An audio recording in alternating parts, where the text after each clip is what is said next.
right, folks. Again, welcome to all of you.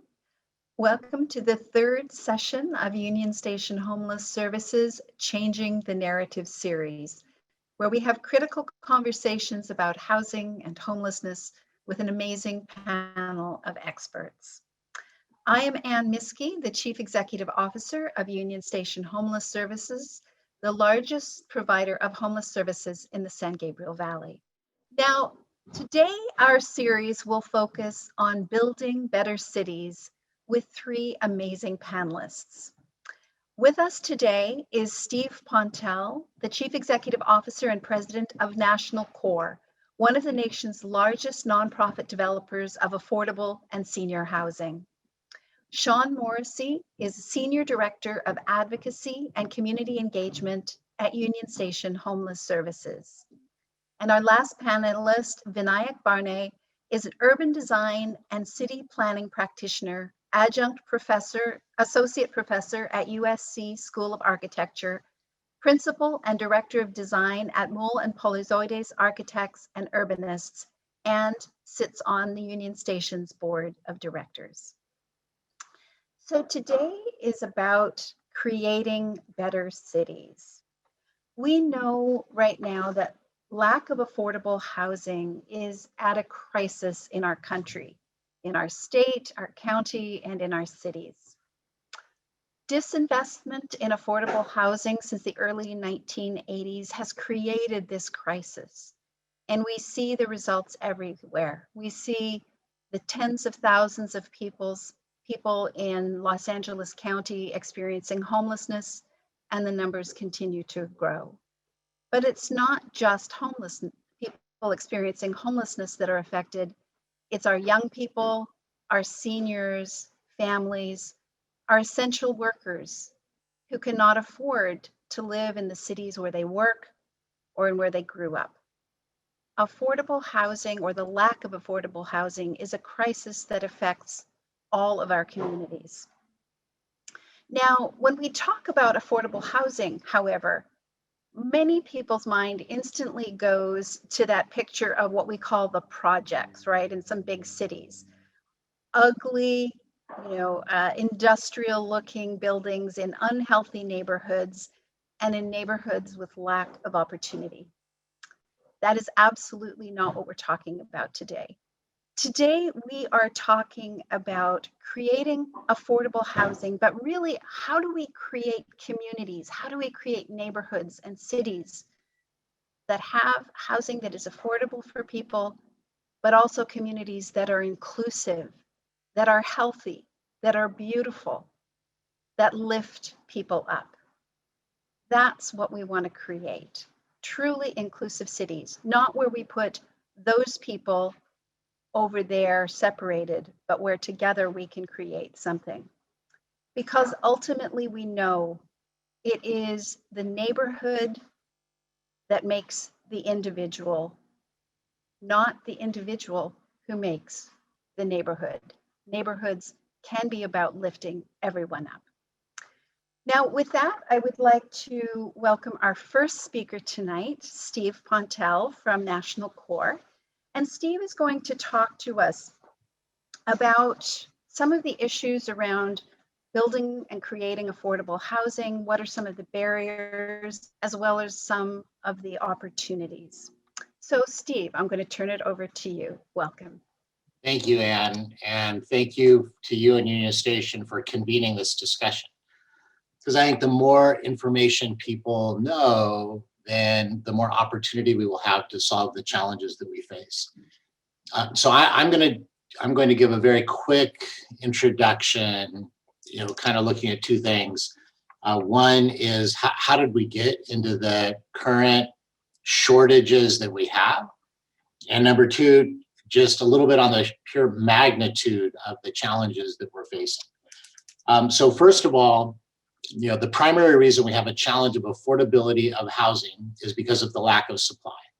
And so the lack of supply of housing is the primary driver of the cost of housing in Southern California. One of the challenges I think we face is if we had an adequate supply of housing, and I'm making the number up, but prove me wrong, the value of everybody's house would probably go down about 20%. And how many volunteers do we have that are willing to take that hit? But the truth is we have constrained the supply, which has artificially driven up the cost. And it's one of the biggest challenges we have.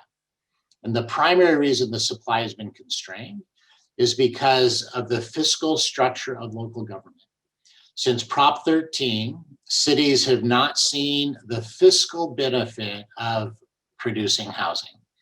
And most of the models that are used to evaluate various land use choices will put a high premium on those land uses that generate sales tax and a higher premium on property tax. And the problem with housing is the perception is housing demands more city services than it generates in city revenue.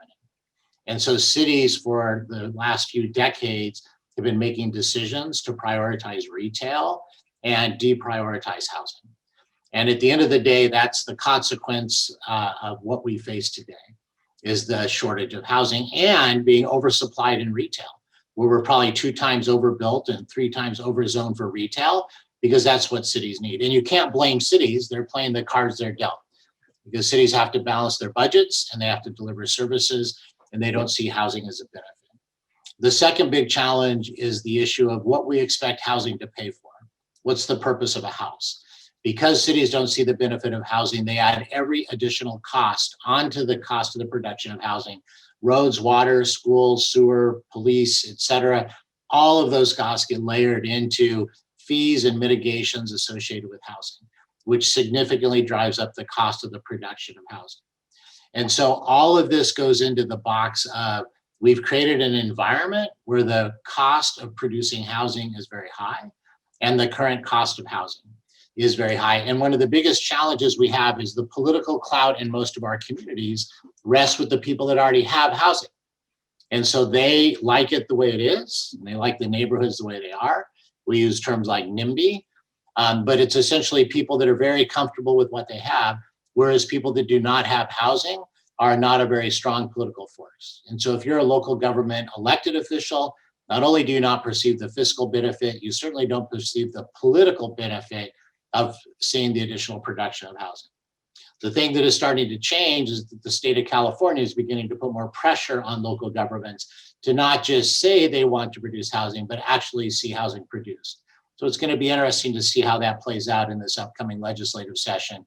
You know, can the state come up with the policies that would not only encourage, but require local government to produce the housing that is necessary? Whether or not you believe that the statewide deficit of housing is 3.5 million units or 2.5 million units, I think everybody agrees that we have a significant deficit of housing. The Southern California region, known as the SCAG region, the Southern California Association of Governments, allocates housing needs throughout the region. And the state's calculation for the region is 1.3 million additional housing units necessary for this current RHNA, Regional Housing Needs Assessment cycle. And so just to put a perspective on just the sheer scale of the challenge, is if out of that 1.3 million housing units that we need, we say 500,000 of those need to be subsidized at some level, and the current cost of producing affordable housing or supportive housing is north of $400,000 a unit, just to be conservative. It's a $200 billion need in order to produce the more affordable housing in the region, with an expectation that the market is then going to produce the rest of the housing. And so when we talk about the money and resources, capital necessary to solve the problem, it's really important we understand the sheer magnitude. Within the homeless space, we're very excited that Project Home Key has done a great job, and I think it's estimated to produce 6,500 units, and our partnership on a couple of motels is one of those opportunities. That's 6,500 units for the 150,000 homeless people we currently have. And so I'm not saying that to be discouraging, but just to frame the sheer scale of the problem. And I look forward to the discussion as we go forward about, okay, so what? So what do we do? Thank you, Ann. Thank you very much, Steve. That was really helpful. And we will come back to Steve in a moment to talk about what are some of the specific things that we can do around this very difficult issue of affordability. Now I'm going to turn it over to our next speaker, Shawn Morrissey. Shawn is our Senior Director of Advocacy and Community Engagement. And I'm going to have Shawn speak to us a little bit about, not just about housing, but about creating a home for people and what are some of the issues we deal with in community, as well as what are some of the things we can do. Shawn. Thank you, Anne. Thank you, Steve. I'm honored to be a part of this panel tonight. And the part that I want to talk a little bit about is, as Anne touched on, kind of the power of home. We're talking about buildings and we're talking about communities, and I want to talk about the folks who individually live in those and what that means to have housing, especially when you didn't before. And for so many hundreds and actually thousands of the folks that we work with at Union Station Homeless Services, housing really can be a matter of life and death. Having it or not having it means sometimes you die if you don't get it. And having worked in this field for the past 17 years and watching the absolute magic that happens when someone who hasn't had that goes into it. And boy, housing has a stabilizing effect that nothing else does. And we tend to think of housing, or not just housing, but home, right? The distinction between, a place to sleep and an actual place to be and to thrive. And so in my mind, I always think of the difference between, housing and home. And we're really trying to create home when we're talking about what we're talking about tonight.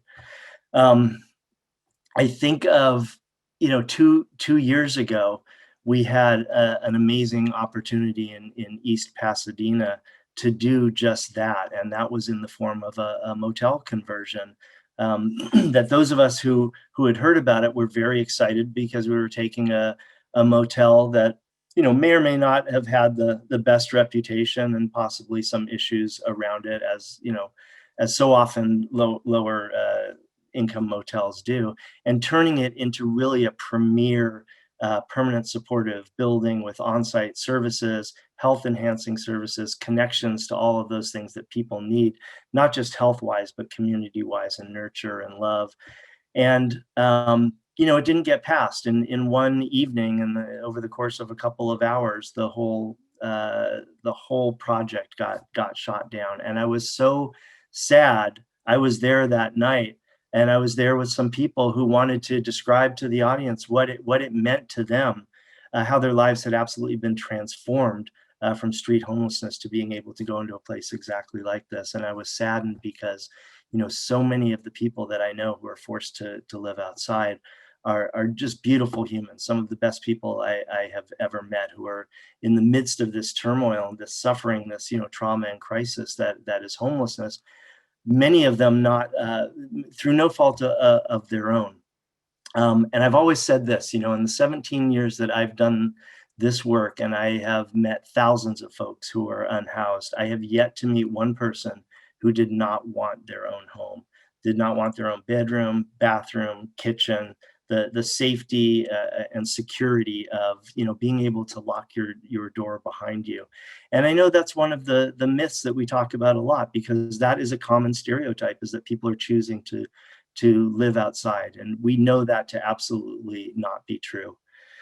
So yeah, housing equals healing. To not just provide someone with a place to stay, but in a very intentional way, wrap around them with love and nurture and community, imbue people with a purpose and direction. I'll share this, and then I'll let our next guest talk, that it's also helpful to know that I spent most of my life as an IV drug user, and washed up in Pasadena in 2002, and had been homeless for quite a while. And nothing that had ever been offered to me previous to that had the effect that love, nurture, community, purpose did. I went from someone who had struggled in my entire life, never being able to connect with community, not having a lot of authentic relationships, to in a very short time being brought into community, being wrapped around with all of the best practices that we know now works to help people move forward.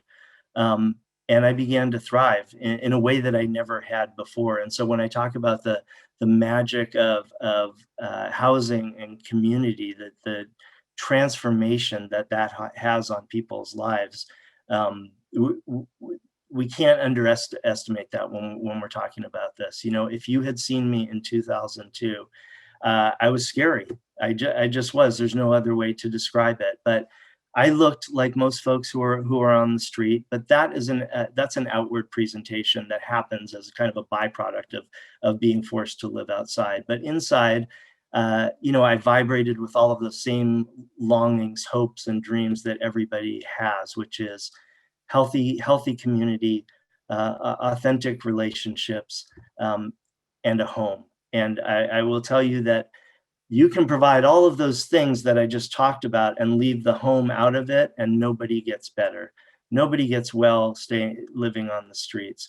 The foundation, the basis for all of this good forward movement that we now know works as a result of the best practices and these evidence-based models that we're doing comes from home, and it comes from having four walls and a roof over your head. That's the beginning of it. And then you wrap around with all of what I've just described in terms of community, and people get better. I mean, look at me. I am not the exception. I am the rule. This is what happens when you give someone the dignity and safety of a home and provide community. Thank you. Thank you so much, Shawn. You know, I think Shawn's words are especially important in this conversation, because while it's essential to talk about the technicalities and, you know, the barriers and how do you create housing and the costs and what it does to cities and all of those things, ultimately this comes down to recognizing the humanity in everyone, and that housing, that a home is essential to all of us. And we as a community need to make sure that we facilitate that we make sure that everyone has a home. And I think that's a tremendously important framework as we're having this discussion tonight. So thank you, Shawn. And now it gives me great pleasure to introduce our third speaker, Vinayak Bharne. I mentioned his qualifications earlier. Vinayak and I met each other, I guess, just over a year ago at a discussion in the community about housing. And it was one of those conversations that he was talking about a lot of his work that he's been doing internationally. And we had this moment of, oh my gosh, yeah, there's a connection here in what we're trying to do. So Vinayak, you know, is talking about elements of design and architecture and all of those things. But again, just as Shawn spoke about, you know, that basis in home, that's what design is all about. And it is something that can also help us to get to where we need to go. So I really look forward to hearing from you, Vinayak, tonight to talk about some examples internationally as well as in California, and give us some ideas of what are some of the things we can look at in terms of designing inclusive and yet affordable cities. Vinayak. Thank you, Anne. I think there's a PowerPoint, a short PowerPoint. Some of us need a few props to help us say what we want to say. But thank you, Anne, again. Thank you to Union Station. And thank you to all of you for joining today. You know, I wanted to speak today from two perspectives. One, as a person who's lived in Southern California for 25 years, but also as somebody who was raised in a very different part of the world in the first half of my life, a much different society in India, where I don't have to tell many of you, the issue of homelessness and affordability is not in hundreds and not even in thousands. It actually runs in millions, just millions and millions of people in every city. So, you know, there are times when you scratch your head and you ask yourself, where do we begin to solve this problem in other parts of the world? So I'm saying this because I am quite convinced from that perspective that the issues that we have here are entirely solvable. They're things that we can really intelligently tackle if we all come to the table and put our minds to it. So I just want to say that at the outset. This is not an insurmountable challenge that we face. Yes, there are challenges, absolutely, but they don't have the gravity that some of the other parts of the world face. So I want to present that as a great privilege that we need to recognize and we need to leverage, and we need to become examples and models to other parts of the world about how to use the sort of transparency, regulation, the systems that we have here to really enable a very systematic planning engine that will make this happen. Now, as a resident of Southern California, I felt that the dilemma of affordable housing has sort of resulted largely from the question, at least from a design standpoint as an architect, where do we put it? And this was alluded to in Steve's thought as well. I mean, this is the classic question. You know, there's opposition, there's all kinds of things, not because we don't want affordable housing, but because we are concerned, I think, somewhere that it'll really change our own backyards. So there have been a number of intelligent strategies. Many of you have heard of accessory dwelling units rules in Los Angeles. I mean, there are many such innovative ideas of how to tackle responsible, innovative ways of inserting new density, new units in single-family neighborhoods. I think our own city in Pasadena has done an exceptional job in making sure through high standards of design and some very intelligent regulation of inserting responsible mid-density housing in single-family neighborhoods, City of Gardens ordinance, et cetera, that actually bring in portions of affordability in it. But I've always felt that the greatest opportunity in our cities in Southern California is really our avenues and our corridors. There are so many incredible corridors all around us, right here. I don't have to take any names, that are underinvested, that have a lot of land, that are just waiting for a greater potential, and they are at the fringe of neighborhoods. So, you know, the single and multifamily 2-story, 3-story fabrics end, and you have large arterials of 4, 5, and 6 lanes that go on for long distances. I think these are places that, if thought of intelligently, could actually take lots of good housing. Now, the challenge is simply housing doesn't solve the problem. The making of housing, making of affordable housing, is not the making of an inclusive city. And the bridge between the affordable housing and the inclusive city, at least as far as I'm concerned, is about giving the same rights to all people. And we now know through psychological sciences, et cetera, that making people feel equal is as important as being equal economically. So it's not about packing people into buildings. I mean, the debacle of social housing all across the world did not result because people were not sheltered. They were sheltered in millions.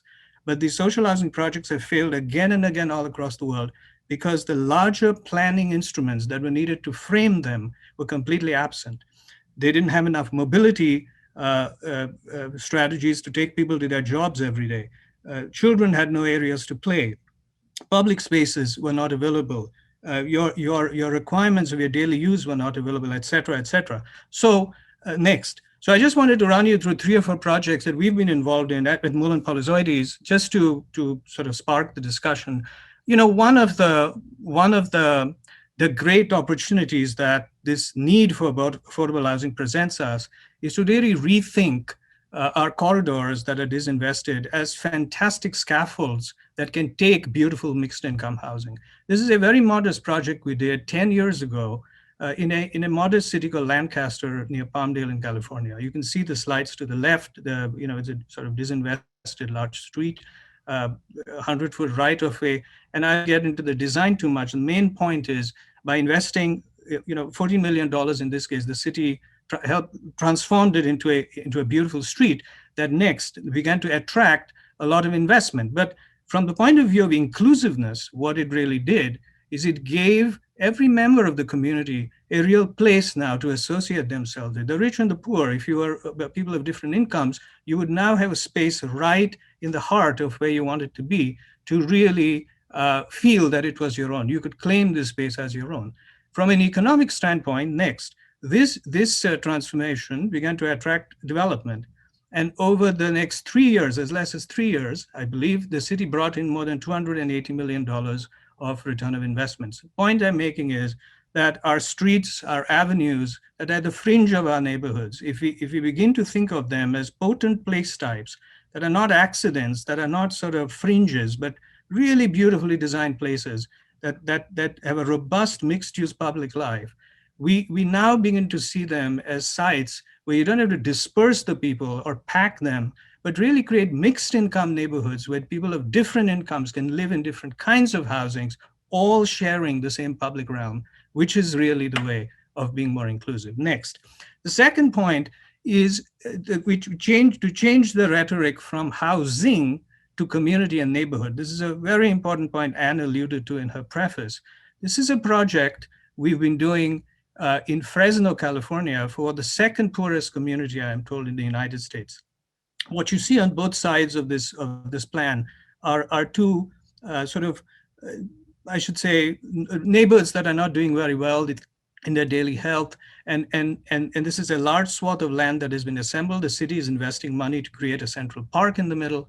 But this is, again, a mixed income neighborhood where the community on both sides, that is really among the poorest community in the country, is now going to have new housing along with other housing, not just a park, but a new neighborhood center, which will give them their daily needs within walking distance. So changing the rubric from building-centric, site-centric, one building at a time housing, to really thinking of visions for places that can be incrementally developed through a number of products, number of developers, number of choices, takes us away from the idea of segregation and begins to integrate people of different incomes together. That is what making inclusive cities is truly all about.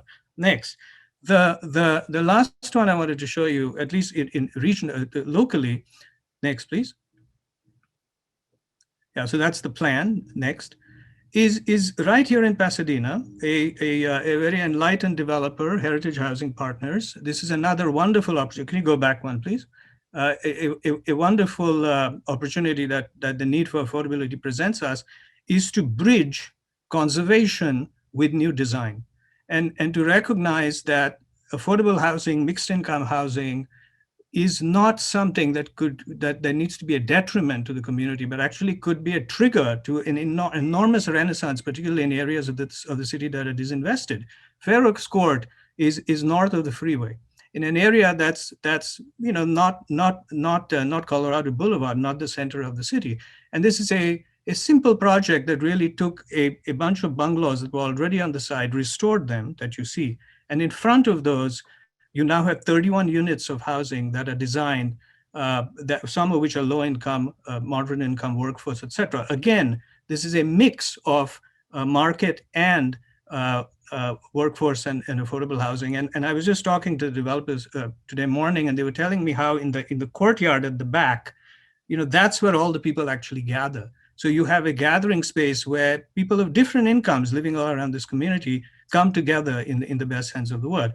The last point I wish to make on this one is that the quality of housing doesn't have to be compromised. In fact, through creative tax increment strategies and financing strategies, we often find that affordable housing projects can actually be far better crafted and a lot more detailed, if we wanted to, than market rate projects. So there's really no excuse for thinking of affordable housing in any negative sense. It's a fantastic opportunity to bring enormous richness in areas that we currently don't have. Next. Next, please. So I just want to take you through this project. These are the bungalows that were salvaged. And I don't have to tell you, there are so many such houses in our own city that are, this is the photograph of their restoration. Next.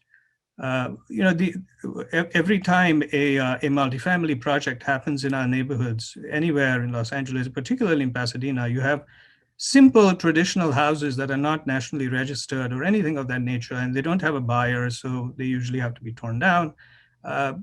We could think of very creative planning instruments and entitlement engines where you incentivize the saving of these houses instead of thinking of build and scrap practices or new developments is the only way of thinking of affordable housing. Conservation and reuse can now become a very, very important tool to not only preserve the character of our city, but also think of new products that are unique in the market. Next. There's a little bit of lag, I think, but next, please. Yeah, and so just a reminder that the reclamation scheme, that this is the great privilege of where we live. We have citizens coming together to talk about the freeway stub, and this is a charrette that I was involved in some time ago, where we talked about just 3 weekends coming together with like-minded citizens that really wanted to create a vision for the stub. But the important point here is what an incredible opportunity to take this large amount of land that's fractured the city for the longest time and really stitch it, both in the literal sense, physically, but also in terms of how to create a model inclusive community with different choices of buildings, et cetera, et cetera. So it's an amazing reminder of a fantastic opportunity that lies in front of us. Next.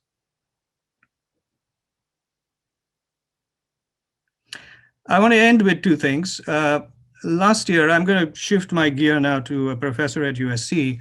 Last semester, a year after I met Anne and joined the board of Union Station, one of the projects we initiated is a small research seminar where we talked about the idea that one of the things that would be very interesting and urgent to explore is, while the issue of homelessness in Pasadena and the urgent need for housing the homeless in Pasadena, or I would call them unhoused in Pasadena, it really happens on a site-by-site basis. So we find a site, we go after it. If something is good, we make it happen. Sometimes it's not possible. But that's really not a comprehensive way of approaching the subject. A more intelligent, comprehensive way would be to really look at it from a citywide perspective, to ask the question, where are the amenities of Pasadena? What are the resources we have? What are the right places to house the people who don't have homes so that they can be easily accessible? What about our transit nodes? What about areas that have parks and amenities? So a much more comprehensive blueprint has not yet been done. And I think it is a fantastic opportunity to think about this in the near future. This is just the tip of the iceberg, what we were able to do in the span of one semester, and that too under COVID-19 conditions, without visiting any of the sites, were really an exploration of, how do you analyze Pasadena? What does it mean? But a number of interesting strategies emerged through this. Next. And I want to share just a couple of them. And we are working on editing this document. We'll make it available in a few months for whatever it is worth.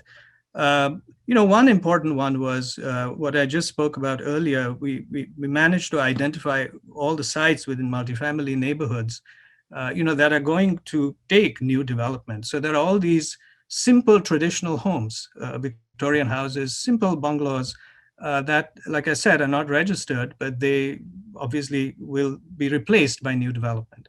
The city does require, to their credit, the city absolutely requires you to put them on the website and put them up for sale, but usually they don't find buyers. So is there a way to incentivize the kind of project that I showed you earlier to really streamline the entitlement processes, to make them much easier for developers, to actually encourage the salvaging of these projects in some way or the other? I think that's an important discussion point that should be talked about. Next, please. And then the last thing I'll talk about today is, going back to where I started, my life in another part of the world. And I've been thinking about this subject for the longest time. And 2 years ago, with a colleague of mine, we edited a small book, just bringing different scholars from all over the world to talk about, what is this subject as it goes from place to place? Because governance is different, administration is different, cities are different. What does affordable housing and inclusive cities really mean as they go from different parts of the world? So I'll share two simple findings from this book, just to give you a snapshot next and take this discussion beyond our boundaries. One of them is a very well-known one, and I think it's really a model for all of us. This is in Curitiba in Brazil, where a city that was economically polarized was really brought together through a brilliant mobility strategy, where the answer was not housing per se, but really, five points before we get to housing. You tackle all the framework that housing needs to be successful. In this case, It was a very modest, economically modest city, so they didn't have the ability to go for trains and some robust vehicular network. So what Jaime Lerner, who was the mayor and a planner by profession, did is he passed a moratorium to stop a lot of development in the downtown area and expanded the city, which was heavily exploding, to 5 corridors, which you can see in the plan above. And on each of these corridors, he designed the right-of-way to put bus lanes in the middle and the cars on the side. He made a deal with the bus drivers. He would give them, they would pay him to create the infrastructure, and he would give them the buses in return. So there was a business deal. There were different kinds of buses because he was well aware that, you know, the CEO of a company would not necessarily sit with a person that he doesn't want to sit with. So there were buses of different kinds and different prices. Long story short, this has been an enormously successful scheme that has really, you know, created a non-speculative form of development around these corridors, created robust housing for different income levels. And these buses now serve the low-income sector and really bring them to their jobs in a way that they could never have aspired to if this was not there. Next. The next one, the last slide I have today, is going to Bogota and in Colombia, which is another city I encourage all of you to think about because, you know, 30 years ago, this was one of the most crime-infested cities in the world. And today it is winning all these national, international awards in planning as, you know, talking about inclusiveness. But this is the main point I wish to make. There are parts of the world where the kind of transparency, the kind of deliberation, the discursive nature of how we do our wonderful things in this part of the world are simply not there. So the kind of strategies that people have to pursue are very different. In this case, in Medellin, in Bogota, the challenge was that most of the marginalized population live in areas that have least infrastructural development for obvious reasons. They're illegal settlements, they're desperate settlements, they can't afford to be in the city. So they traverse the hillsides where, you know, cars cannot go, roads are not built, there's no infrastructure, etc. In common terms, we now call them favelas. But what happens is they have no access to mass transit. And because the jobs are all in the center of the city, it takes them hours and hours every day to come to their work and go back. So there's been a lot of progressive planning done by the municipality in Bogota. And here are 2 cases, one called a metro cable, where due to the lack of transit, they've actually invested money in creating a cable car system that connects the favelas to the downtown. The second one, in the least accessible and one of the most dangerous neighborhoods called Comuna 13, they have designed one of the world's largest escalators to actually bring people down every day. My point here is only this. You know, sometimes it's not about housing alone. It's about creating mechanisms, tactics, strategies that empower people, give you the psychological understanding that you're cared for, that you have the same rights to the city, following which the aspect of shelter comes in. And once that comes in, everything falls in place because you now have the entire scaffold that makes it all possible. Thanks, I'll stop there and we can discuss further.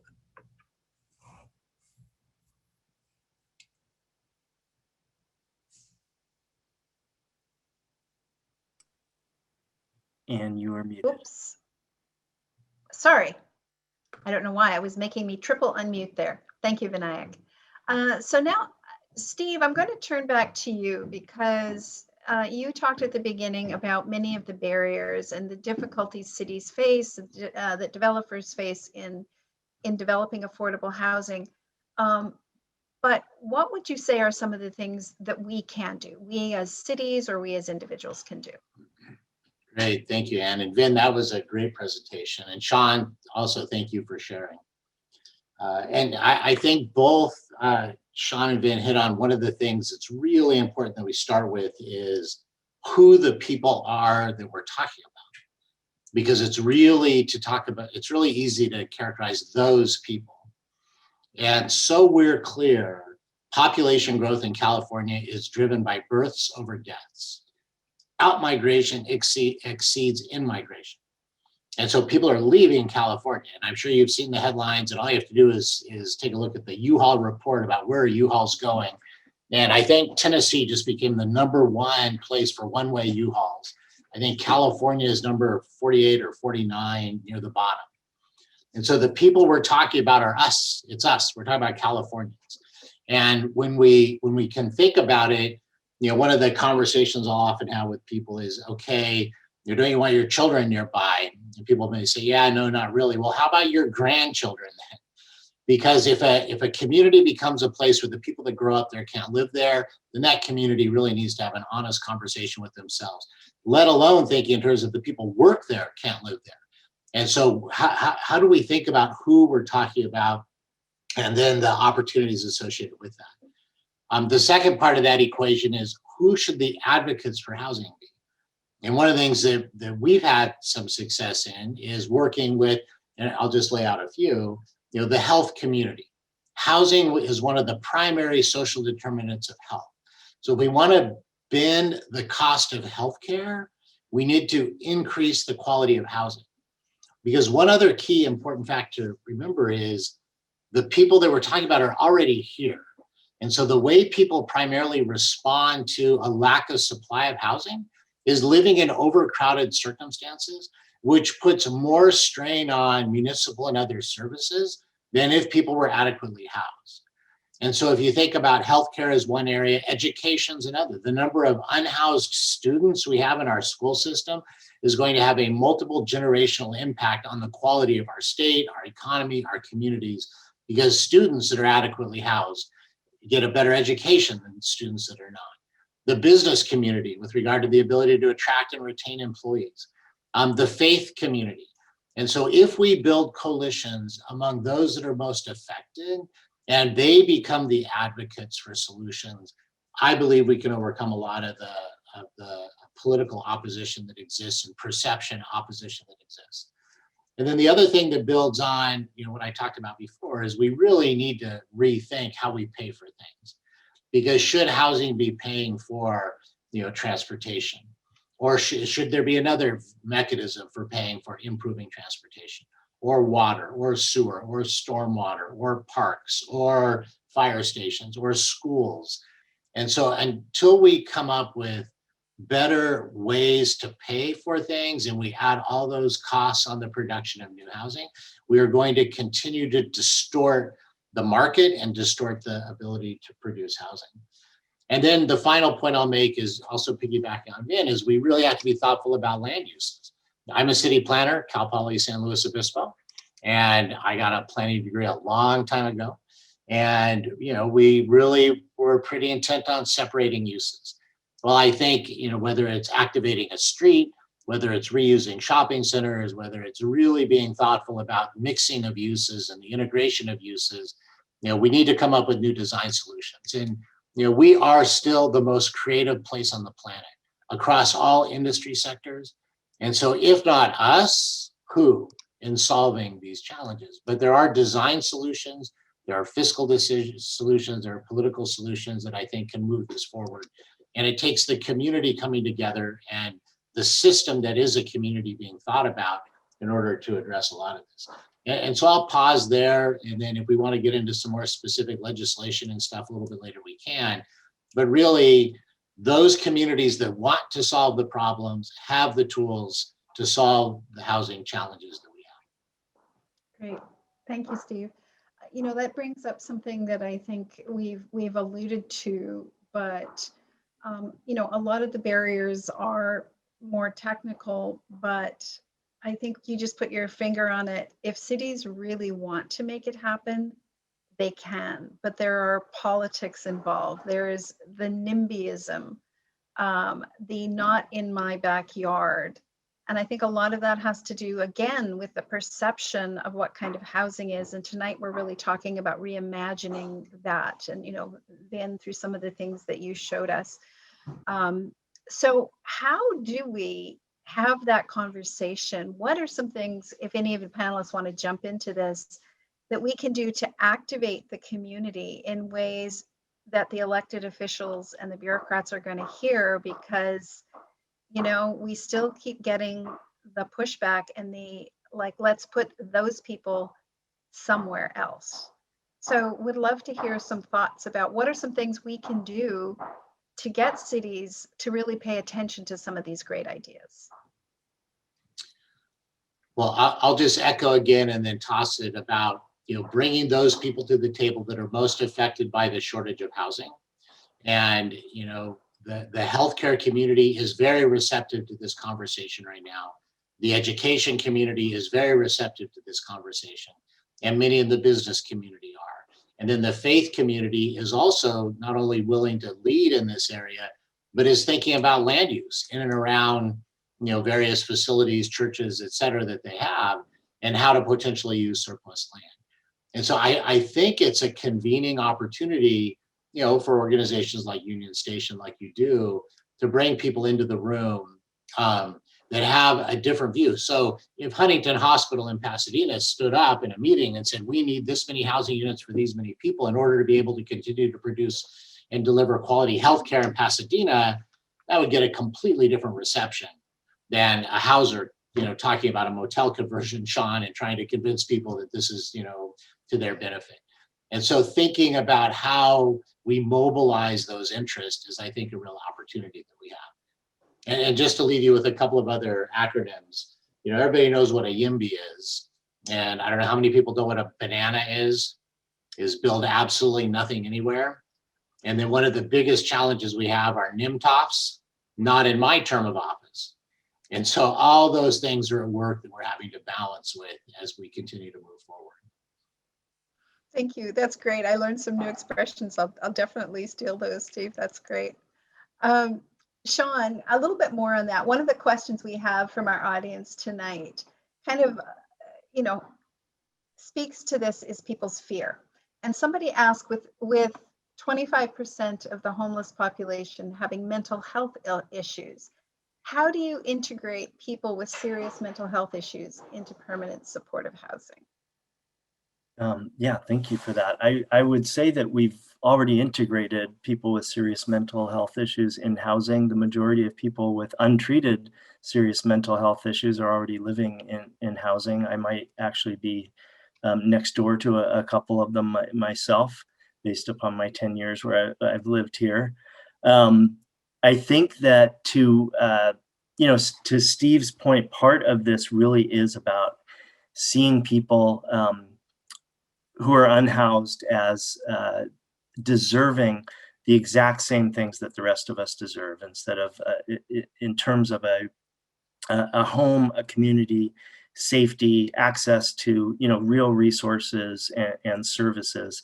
And I think that because folks who are outside are so visible that anything that happens outside is amplified in terms of severity, where someone who is having what we call a mental health decompensation, right? Someone who is impacted by mental health and maybe struggling with active symptoms or issues, who is inside, we never see any of that. Whereas someone who's having those exact same issues outside, it's highly visible, and we tend to point to that as not only a reason for their homelessness, but also just another example of why we have to keep a distance from folks like that. And I will say this, that in the work that I've done over multiple years, we work with people who are the most chronic, the most vulnerable, and are the most impacted by some of these conditions.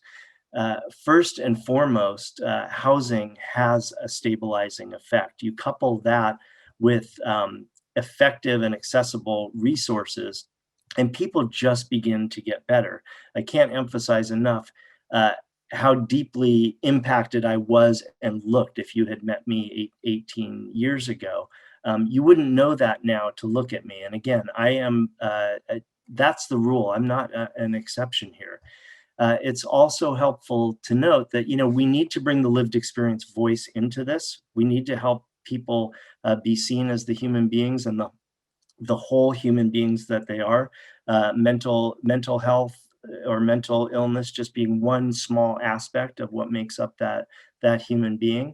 But also recognize that if we're going to not only help people into housing, but keep them there, or keep people who have been housed from falling into homelessness, we have to recreate the way that we provide services that address those issues that lead to homelessness. So in my mind, and in the way that we think about these issues, mental illness and substance abuse issues, two that are highlighted most, are not causes of homelessness. Those are symptoms of broken, barrier-ridden structures and systems.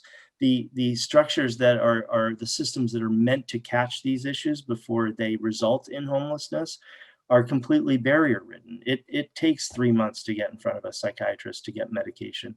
It can take 4 months to get a treatment bed. And it takes even a lot more than that to stay in those systems once you're accepted into them without getting kicked out. So we have a lot of work to do in terms of creating friendly, accessible systems. Instead of placing people in service systems, we need to create service systems around the people that we serve, individually taking into account the individual. Great, thank you, Shawn. Vin, I'm going to turn to you, throw a question at you, because you've been very involved in heritage conservation. So can you talk a little bit, because they're often seen as being opposing each other, that sort of creating a lot of affordable housing in a community can destroy the heritage of that community. So can you talk a little bit about that? And I'd just like to piggyback on the earlier question as well, because I think it's related here. You know, the way you asked about how do we go about this? You know, I think from a design standpoint, there are 2 points. The first one is to change the perception of the unhoused. I mean, the greatest thing that happened in the span of just one semester, if I could just take a minute here, and you could see these, you know, 25, 30 students, and they're mature students, some of them, and their aha moments simply, and they were verbal about it, was simply through the lectures you gave and lectures Union Station members gave in the class, was just changing the definition of how you understand these people. That your self-imposed preconceptions about who they are, what they do, and the reality of what it is there's a huge gap. So I think there's an education gap there that needs to be spanned, and that's a great responsibility you carry on your shoulders. And the second one that I think people like us need to carry on our shoulders is simultaneously changing the tarnished reputation of housing in the market. Because I think that the problem we have right now is the moment communities think of multifamily housing, leave alone affordable, you know, you have this nasty image of crazy stucco boxes destroying everything in your charming community. And frankly, you cannot blame them, because the track record of multifamily housing has been dismal. I mean, you can look anywhere around you. But the good news is there is now incredible examples, including some very good ones in our city, where a lot of creative things have been done, both in terms of housing products, regulations, policies, processes that enable them, et cetera, et cetera. So I think these two sort of seem to me to be the bookends of a much larger discussion. Now, to your question about heritage, you know, I have always distinguish the difference between preservation and conservation. And I think those are very important. It's a very important distinction for me, because the idea of preservation is really about, I mean, that word is, I think, largely an American, we use it largely in the US. In the rest of the world, we largely call it conservation. And then the word heritage. And the question is, what is heritage, whose heritage, et cetera. But the way I've reconciled it for myself is that, in a way, if you ask yourself, why invest in heritage at all? Why conserve heritage? Rather than thinking of it as the, you know, great luxury that we have when your stomach is full and now I'm going to think of the authentic shingles on a building, was one way of thinking of heritage. The other way of thinking of heritage is, in the world we live in, where we cannot afford build and scrap practices, you know, we're going through all kinds of climatic issues, all kinds of bigger issues. Can salvaging the wonderful, robust buildings of our past, I'll just talk about buildings, and really reusing them in some form, either moving them or keeping them or recasting them in some form, you know, really become a fantastic opportunity to do something twofold. One, to convince the community that you're not losing your city at all. In fact, you're keeping alive everything.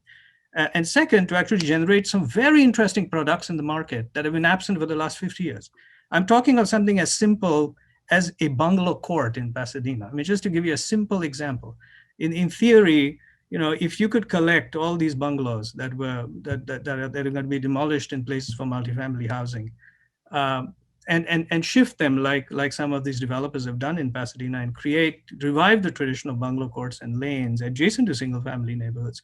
This could be an incredible practice. I mean, this could be an incredible way of bringing in affordable housing.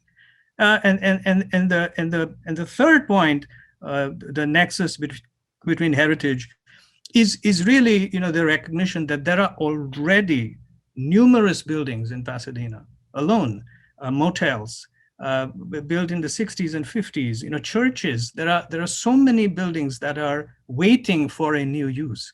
So identifying them, thinking of them, is wonderful. But what exactly does this mean? It means that at the end of the day, there need to be instruments and mechanisms in place that incentivize developers to do this. And that's really what it boils down to. If you're going to go through the same entitlement processes and the same laborious loopholes and the same costs that a developer goes through for a market rate project, you're not going to cut it. So from what I know so far, from working with developers that are very interested in heritage, the biggest hurdle to going after such things is the laborious entitlement right now. So this is the biggest challenge. To the degree that we can streamline it, I think there's an incredible opportunity to salvage a lot of our buildings and not let them go as easily as we do right now. Thank you so much. And there was a question that relates a little bit to this about, isn't it cheaper to preserve families in their already affordable homes than to build new housing? And they asked, why doesn't Union Station do that? And I think that all of us would agree that maintaining affordable housing is also a huge issue. And not only are we seeing a lack of affordable housing being created across the country, every year we see the number of units actually decreasing as it loses its covenant and it's resold at market value, or things are being condemned because they're not being kept up. So there is, and I don't know, Steve, if you want to talk to any of those issues, or anybody else here can talk a little bit about preservation of affordable housing.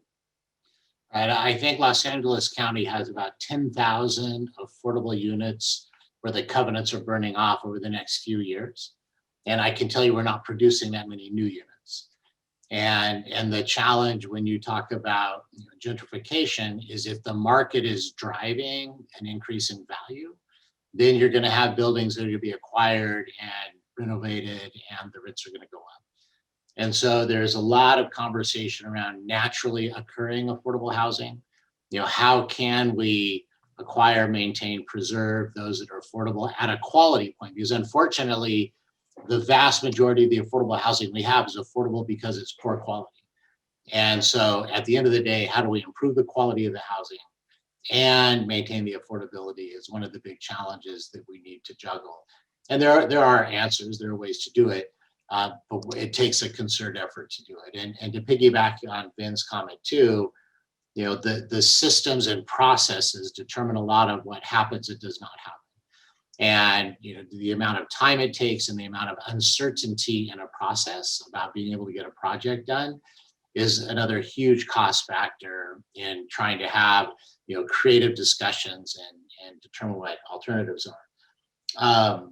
But one last point that I've been thinking a lot about is on the homeless side, is it seems as though we should be making a concerted effort at the beginning of the process. If we know, and I noticed a question about Tay Youth, if we know 85% of foster kids end up homeless, we should solve that. We should just flat solve that. And if we know that some high percentage of people that are formerly incarcerated that don't really have an easy way to integrate back into the community, or their only alternative is to go back into the neighborhood where they previously made a bad decision, we should address that. Because my observation is the longer somebody is on the streets, the higher the level of acuity, and the more costly the solutions are. And so let's stop the production of new homeless to the extent possible while we're continuing to work on those that have a higher level of acuity. And if we as a society would make those commitments, these are not complicated problems. We can solve them. It just takes the will to do it. Thank you. I want to further that because that is such an important point. And what a lot of people don't realize is that the homeless sector, so folks like Union Station Homeless Services or our affordable housing developers, are really dealing with the downstream results of, and Shawn mentioned this earlier, all the other failed systems. And somehow somebody leaving prison suddenly becomes the homeless sector's problem, and everybody else wipes their hands and says, okay, he's yours now because he's homeless. And so then when people see homeless numbers go up, or they see people on the streets, who gets blamed? And I think it's really a case of holding other systems responsible. As you said, Steve, the foster care system, they should be held responsible for the fact that they're letting kids, at the age of 18 or 21, be given a garbage bag full of their stuff and said, okay, you're out of here now because we're not getting any, funding for you, or the criminal justice system, or, all of these other systems. And we're a very tiny system in the grand scheme of things, the homeless sector. The amount of funding we get is a fraction of what, if you compare to a foster care system or whatever. So part of the advocacy we have to do is not just around affordable housing, which we will continue to do, but also advocate that other systems take responsibility for the folks that they're serving so that they don't end up on our doorstep. And so I think that's a really, really important point because, I use this analogy all the time. I feel like in the homeless sector, we're bailing the Titanic with a teaspoon. And so there is a lot more to do. And even in terms of keeping people into their housing, it is much cheaper to keep somebody from becoming homeless than to help them after they're homeless. And those are taxpayers' dollars. So the more we can do to help and support people, the better. Again, we focus mostly on when people become homeless, but there does need to be more done there. Okay, sorry, just wanting to make sure I'm checking some of these other questions here. And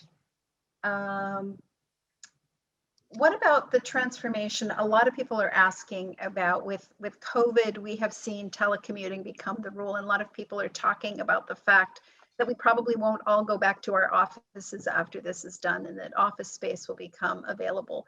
Any thoughts about conversion of office space or retail space?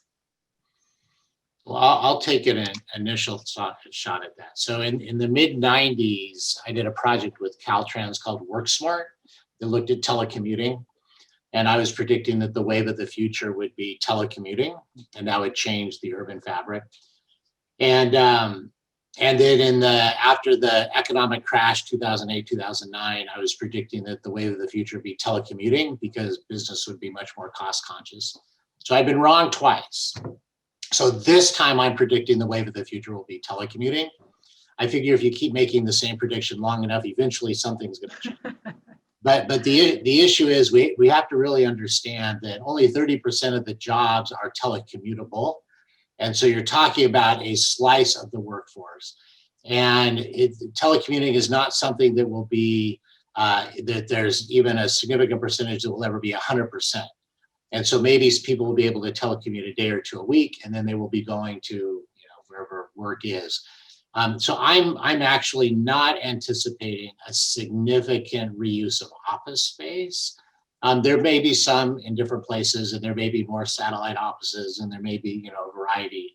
But in the big scheme of things, and I'll defer to Vin, but there may be some buildings in some communities that can be converted, but for the most part, we're going to probably be using most of the space that we have. Great, thank you.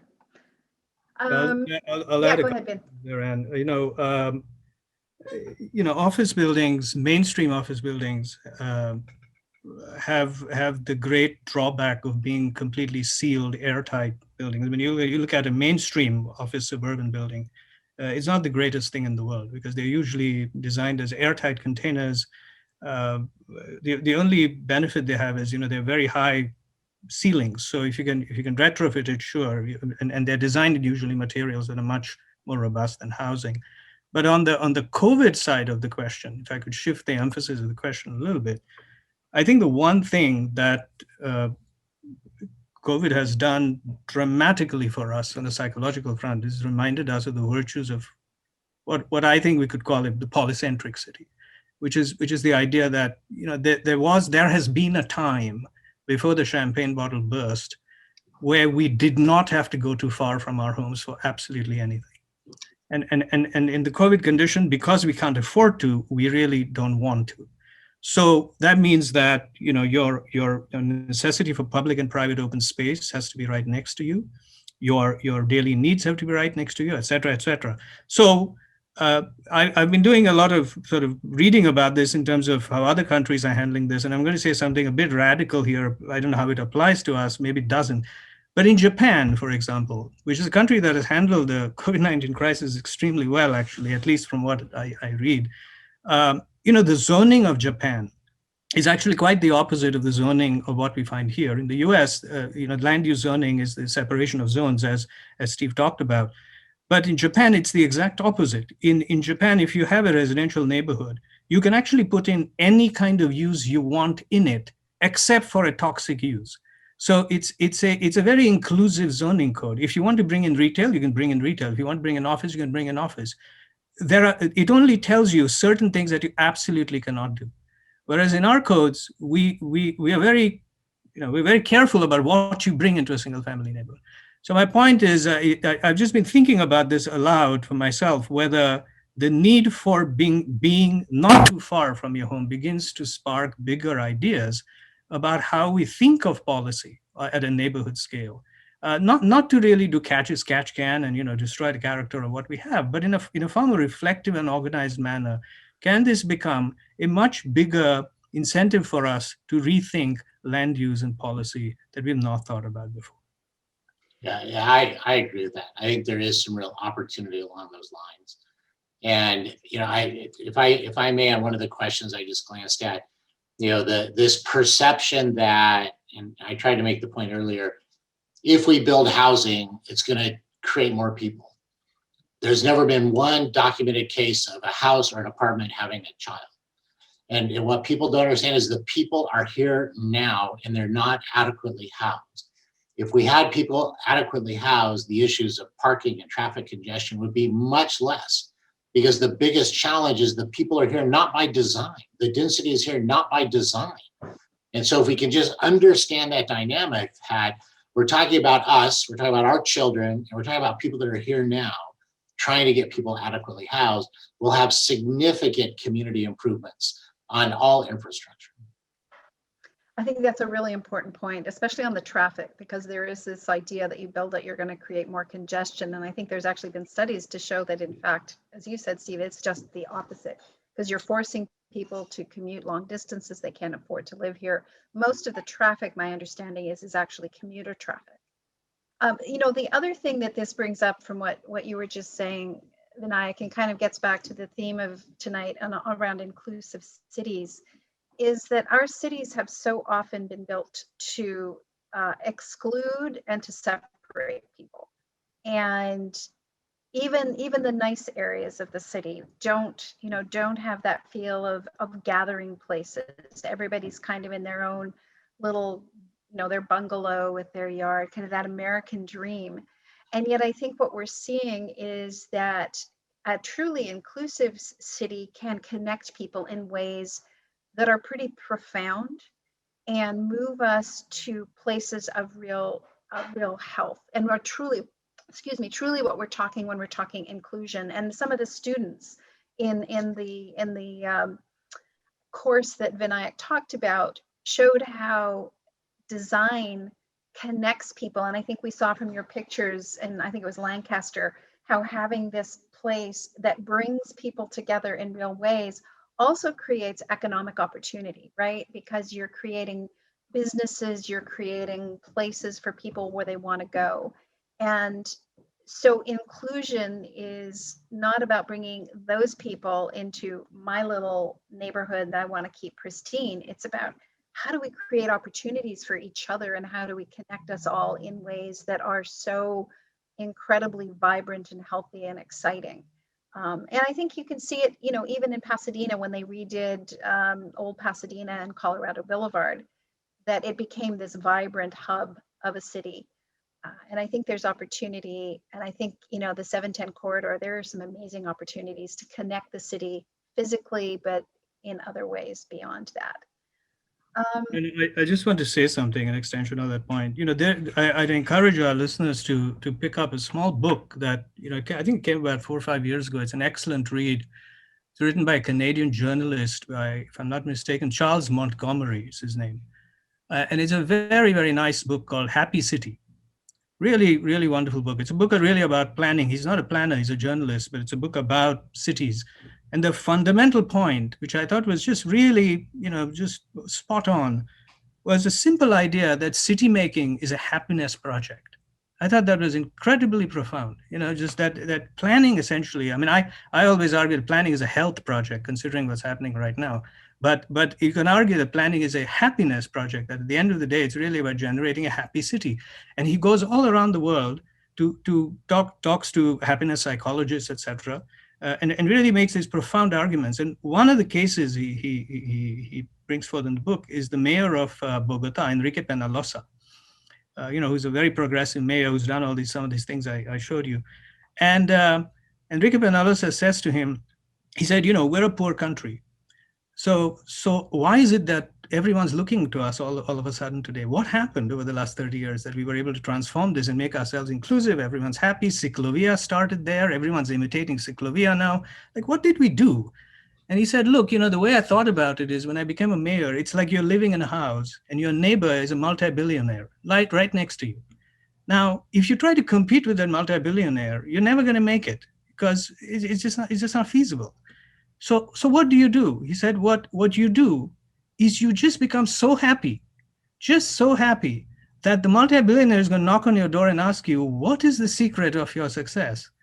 But this is a profound point, I think, which is inclusiveness is not about, giving people commodities. That's a practical starting point. I think it is about giving them the ability to think and know and feel every day that they are as empowered to quality of life as anybody else is. And I think that goes at the heart of making places wonderfully everywhere in the city, not in one area, not Colorado Boulevard alone, but everywhere in the city where people can say, now I'm going to go to Colorado Boulevard, but, I'm happy in my neighborhood as well because it's a wonderful place. I think that's where design really plays a role. I mean, I'm coming from my perspective, but one question I had for Steve, if you could address it, and Shawn, you may want to talk about this as well.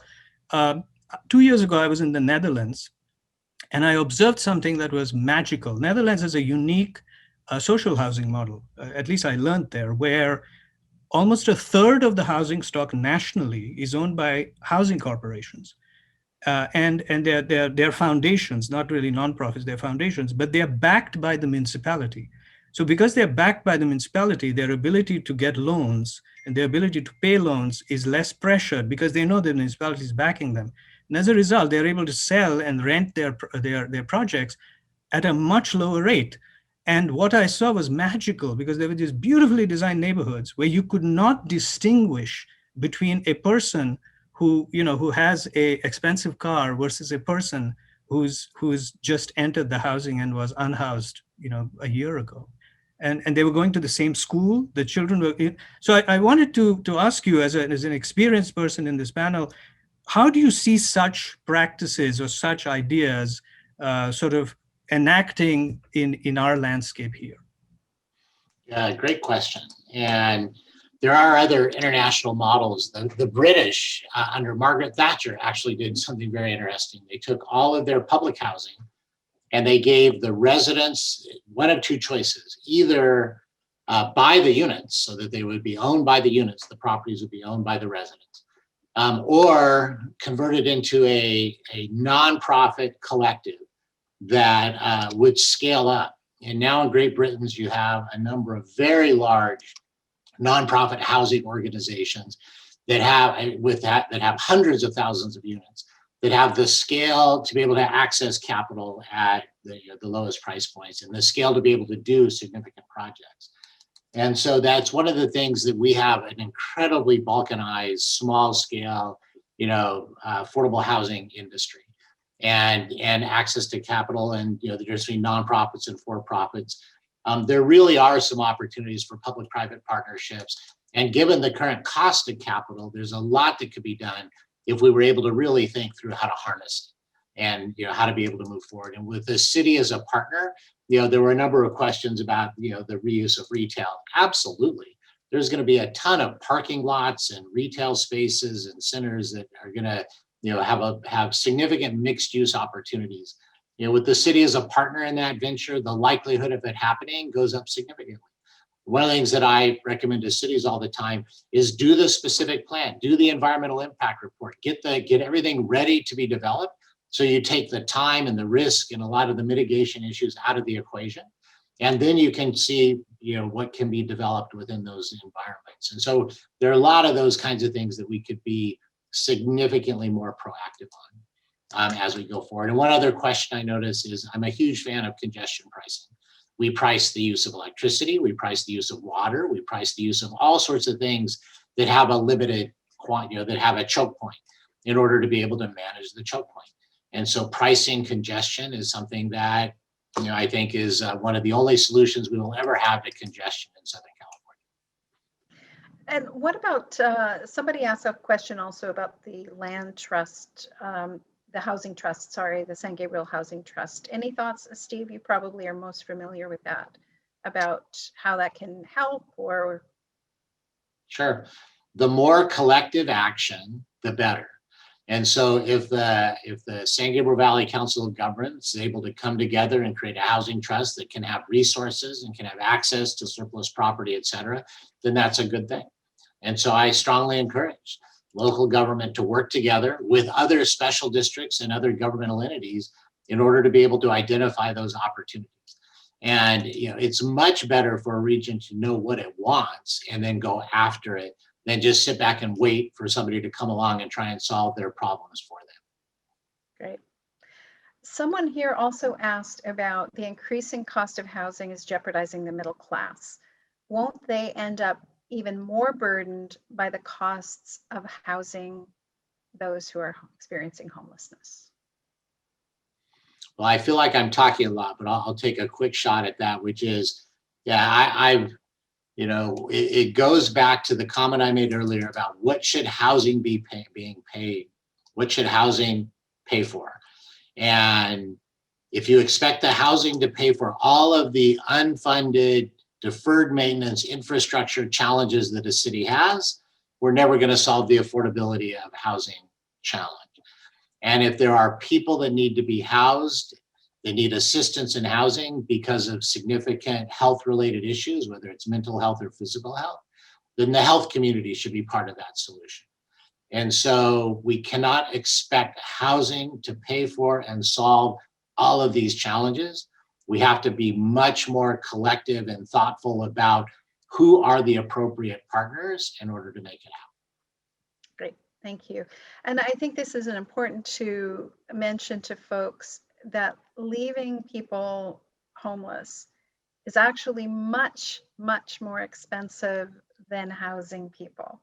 And that's sometimes hard to believe, but there have been reams of evidence done to show that it is substantially cheaper to get somebody into housing, provide housing and wraparound services than to leave them on the streets. And this is, Steve spoke earlier about the need for partnerships where we see the healthcare system and other systems really feeling often the burden of some of the costs, and it's all ultimately taxpayer money.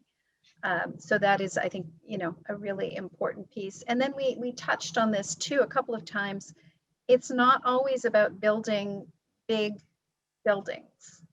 And I think this is something we haven't done a good job as cities in. How do we reuse and reclaim? How do we look at really things like ADUs, small homes, opportunity, the bungalow courts? And one of the things we did in the project with USC, with Vinayak, was really map Pasadena and look at what are all the other opportunities other than trying to find a chunk of land and building a building, which often takes 3 to 5 years, and then you're fighting, to find and afford the land. So these are all things that we really need to be thinking about as we're doing this. And I have a question for Shawn, if I may. Yes, Just please. to mark another point. So Shawn, one of the things I think that's important to talk about, and I don't have the answer, that's why I'm asking you, is it's continued to bother me that, you know, the people who are unhoused in our city or any other city, as they wait for a unit to come through the auspices of Union Station, the Advocacy of Union Station, and that's a wonderful thing because they're looking forward to it.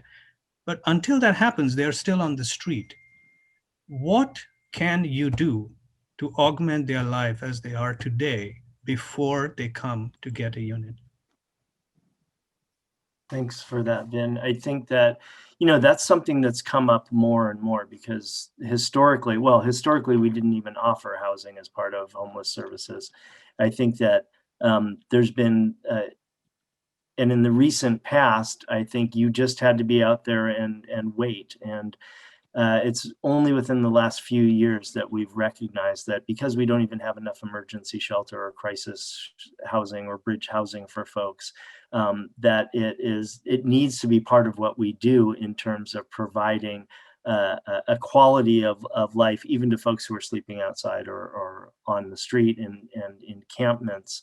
And I think COVID has really amplified that call to be out there for folks. So I think what we're trying to do, along with what Anne was just describing, is get really creative when we're talking about, we call folks who are waiting for housing waiting, because the truth of the matter is most of the people that are experiencing homelessness are in the system, have been attached to some sort of case management, and are traveling a path toward housing, but at the end of the day, we just lack the actual housing to put people in. So then it's left to us to, it's incumbent upon us to be there to help people, survive that wait in a way that doesn't cause more harm. And again, COVID has really made this even more challenging to provide those types of services. So some of the things, to answer your question, that we're doing is, we stopped making people come to us and a few years ago, and we started going out to them. So we're in encampments.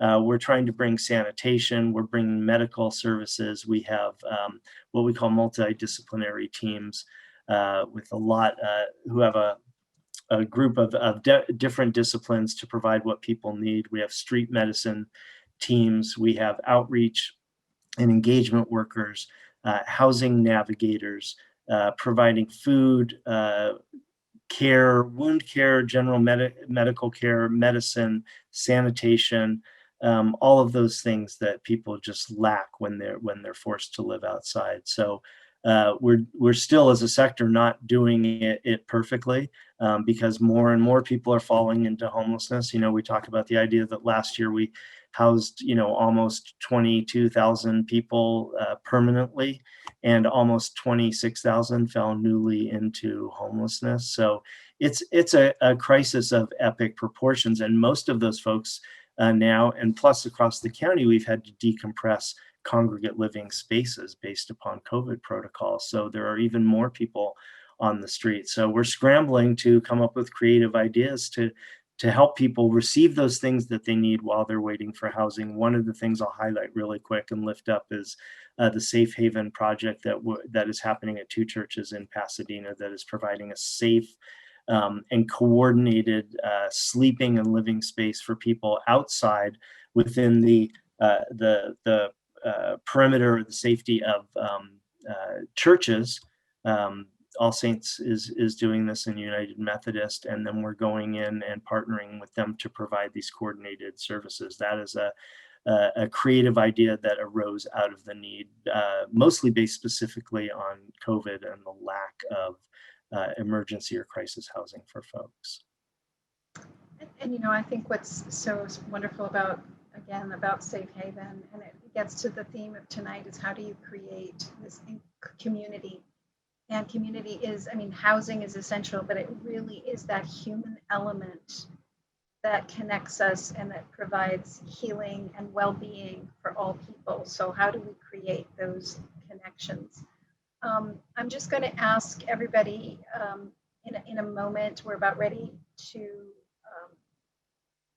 finalize. This has gone really quickly, folks, so thank you.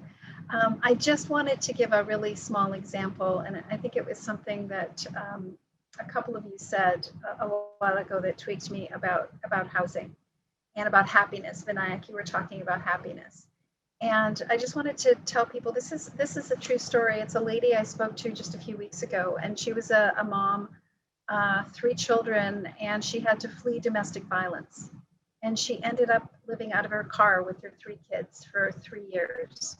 And she turned to get help to a variety of places. And anytime she turned to help, she would be threatened with losing her children. She was investigated for child abuse because she asked for help. So pretty soon she started, she stopped asking for help because she was afraid she was going to lose her children. And so she tried to make life as normal as possible, living out of the back of a van with 3 children. Well, finally, she connected with one of our staff, one of our outreach workers, who said, hey, this is, we can't have you living in your van with your children. We've got to help you.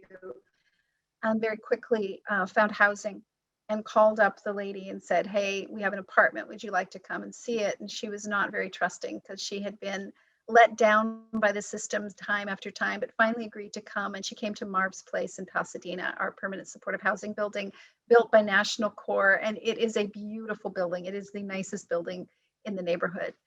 And she went, still not sure, and saw the apartment, a beautiful apartment, and said, yes, I will take it. And then that day she picked up her kids in the van and they're like, where are we going? Where are we going? And she wouldn't tell them. And she drove up to the building and they're like, why are we here? What's going on? And she took them up to the apartment and opened the door and said, we're home. And I met the kids, they're typical kids bouncing around. She said they don't want to leave the apartment. They've spent enough time in parks. They love their home. But at the end of the conversation, I asked her, what has this meant to you? And she looked at me with tears and she said, for the first time in 3 years, I have hope. And for the first time in 3 years, I can dream again. And that's what housing does. That is what a home does. That is what community does. And we want that for everyone. So in closing tonight, I would like to just ask each of our panelists if you could give us some parting words about what you think we need to do next to create inclusive communities for all people. Steve, I'm going to start with you. I think it's within the community, pulling together the partners that share a common vision and have the wherewithal to move initiatives forward. And so, just to reiterate, and I did appreciate one of the comments, be sure and include the law enforcement community as well, who are huge partners in a lot of what we do. But health, education, business, the faith community, bring together the leaders of those groups within the community and have honest conversations about what's the problem. One fine point I'll put is really know your numbers. Know who's living in your community, know who is unhoused, and understand the profile of those populations so that it's not an abstract conversation, it's a real conversation about real people with the sectors of the community that can get it done. Great, thank you. Vinayak, how about you?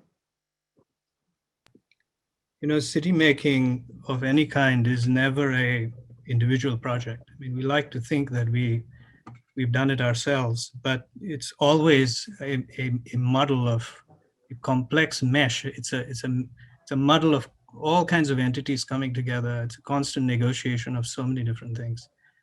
I've always felt that, I always tell my students that, in the chess game of city making, my field, architecture, urban design, perhaps even planning, we are really pawns on the chessboard. And I keep saying this because we are pawns. We do not make the most important decisions. They are made by so many other entities who have so much more power and influence above us. But a pawn has his place on the chessboard. And if a pawn tries to act like a knight or a rook, I think the pawn will get killed. But if a pawn has strategies that they make with the rooks and the kings and the queens, you can give a checkmate in 2 minutes. And I think that's the final takeaway for me. I think if we stop thinking about our own interests and begin to forge networks and alliances with all of the entities out there that have so much wisdom, so much knowledge, far above, any one of us individually, I think there are amazing things we can accomplish. And I'm saying this with a lot of conviction because in 25 years of living here, if I have come to any conclusion, it is that being in a society where you can deliberate like this is an enormous privilege. It's an enormous privilege that so many countries and places do not have. All we need to do is deliberate towards bigger goals and just go for it full bore. We may not succeed the first time. We may not succeed the second time. We may not even succeed the 10th time, but you have to get up and try again and again and again. Wonderful. Thank you. Shawn. Yeah, just quickly, I agree with all of that, and at the end of the day, we are this human family and we cannot accept any longer that there are people actually who cannot afford to live inside. And we have to fix that, through advocacy, our elected officials. I would invite people to log on to unionstationhs.org. We have a resource guide. We have a lot of information there. I'll give out my email address, which is, and maybe it can be put in the Q&A, Morrissey, 2 R's and 2 S's @unionstationhs.org. There's lots of ways that we as a community can get together and advocate and make sure that this happens. And we are positioned in Pasadena specifically, and when we're talking about homelessness, to end homelessness. We have 527 people. We've cut those numbers in greater than half in the past 10 years based upon our not only our will to do this, but the models that we have implemented to do this. We know what works. We know it can happen. We need to come together as a community to do that. Wonderful. Thank you so much. Just a note again, Shawn talked about it. If you look in the chat, there are some emails there to get in touch with us, or if you're interested in signing up to do some advocacy work, Shawn would be more than thrilled. We would be more than thrilled to have you. There are other groups in Pasadena that do some amazing work, and we work very closely with them. We're also recognized that, we've talked a lot about Pasadena, but we're doing a lot of work throughout the San Gabriel Valley and now in LA City. And if anyone is interested in having further conversations at some of the city levels, we're also happy to support, and some of our panelists, I'm sure, are happy to be involved in that as well. Sometimes community forums can be incredibly effective, and to let people hear what some of the possibilities and the opportunities are. It's a crisis and we hear the bad a lot, but I think Vinayak put it well. We are so lucky to live in a place where we can have these conversations, where we can be innovative, where we can be creative. We can look beyond the problem into the solutions and to what can happen. And at the end of the day, how are we going to end homelessness? How are we going to ensure that people are housed? It is by recognizing the humanity in each of us, and that everyone deserves a home where they can go and be safe and that they can call their own.